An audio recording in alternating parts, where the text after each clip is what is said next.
So in my comment section, a comment has been left to me by someone who's been divinely called to save my soul because I'm a big old fag. And I notice every now and then I get in my inbox the same kind of person. Somebody that's been called by God to save my soul because I'm a big old queer. I notice something about most of these. Mostly they quote the Bible to me. I mean, they put their own input, God loves you, this and that, quote the Bible. They always start out with the famous Leviticus, homosexuality is abomination, and go on how I can be redeemed, and God loves you, and your wicked lifestyle, you've been misled, and gay agenda, this and that, and quote the Bible, and you can find redemption in Jesus, and quote the Bible, what the fuck ever, it's the same old thing. These people, I have people come up to me all the time, quite a bit. They find out I'm an atheist. They find out I'm a queer, and they want to save my soul. They want to proselytize to me. And I notice almost all of them quote the Bible. So I've noticed something about this. This is obvious. Two wrong assumptions are made here. One, that I've never been religious. Two, that I don't know this book. Both very wrong. See, I used to be very, very religious. I completely believed in God. I knew God existed. It started, my quest to find God when in my early teens. Of course, I went to the only place I could think of that dealt with such matters, the church. But some of the things they believed in, it didn't set well with me. Like, a lot of them rejected evolution. This young Earth, 6,000 to 8,000 year old thing, it didn't set well with me. And despite that, they seem to contradict each other. I would ask questions to one, and they would say this, and I would ask questions to somebody else, and they would say something totally contradictory what this person said. So, for the first time, I went out and I got my own Bible. And I did something that I found out that a lot of Christians don't actually do. I actually read this book. I don't mean I just picked through it. I read it. As far as books go, it's not all that. Stephen King writes a hell of a lot better, thriller. As far as mythology, well, the Greeks got this damn thing beat any day. But it does give me an insight into the structure of this church and why these people are like this.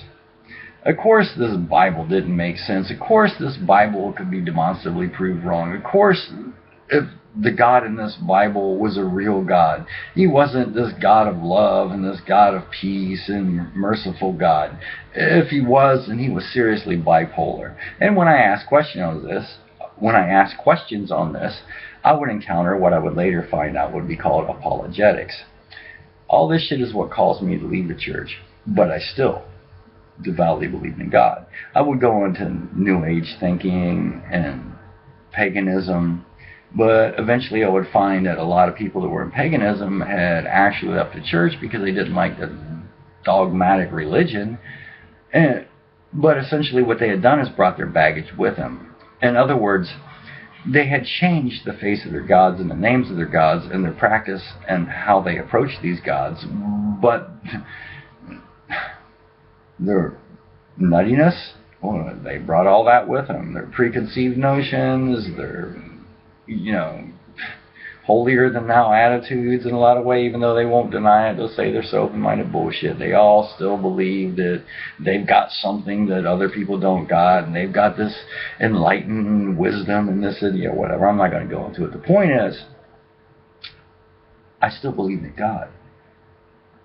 God would just transform again to me. It would become to me an intangible, something I couldn't wrap my mind around, something that was neither masculine or feminine, maybe both, I don't know. I would become what is called a deist.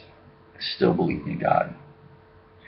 Of course, eventually, this would wind up with me through no decision of my own. I mean, this kind of thing is completely outside the realm of decision. You're compelled to believe what you believe. I would become an atheist. But I would continue from the very first time to read this book. For one main thing, because I would figure out that when I debate Christians, the best thing to use against them is this Bible, because most of them don't even know it. And that's the point of this video right here. I don't make anti-theist videos. I really don't. Even though I'm an atheist, I really do believe, because I know what it feels like, I really do believe that people have a right to their beliefs, as long as they're not proselytizing in a way that they're trying to force it upon people, or trying to, you know, put it in the government, or trying to put it in schools, or discriminating against people like us in the LGBT community. I really have no problem. Plus, I also understand that a lot of different people reconcile the world in a lot of different ways. I have no problem with this. I'm not an anti-theist. I am an atheist. I'm not an anti-theist.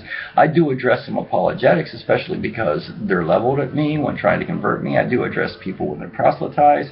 And I don't like science deniers and stuff like that. But other than that, no. I pretty much stick to LGBT topics. I'm telling you right now, though. Believe what the fuck you want to believe. I don't give a single gram of fuck. Believe me alone. And do not, I warn you, do not come quoting this book at me, because I know it. I guarantee you I know it. And I know it better than most of you. So I promise you this. You quote this book at me, this book right here, and I promise you I will use it to beat 7 shades of shit out of you. That's a fact. This is Rebel Act 6. Remember, we use reason for a reason. Peace out.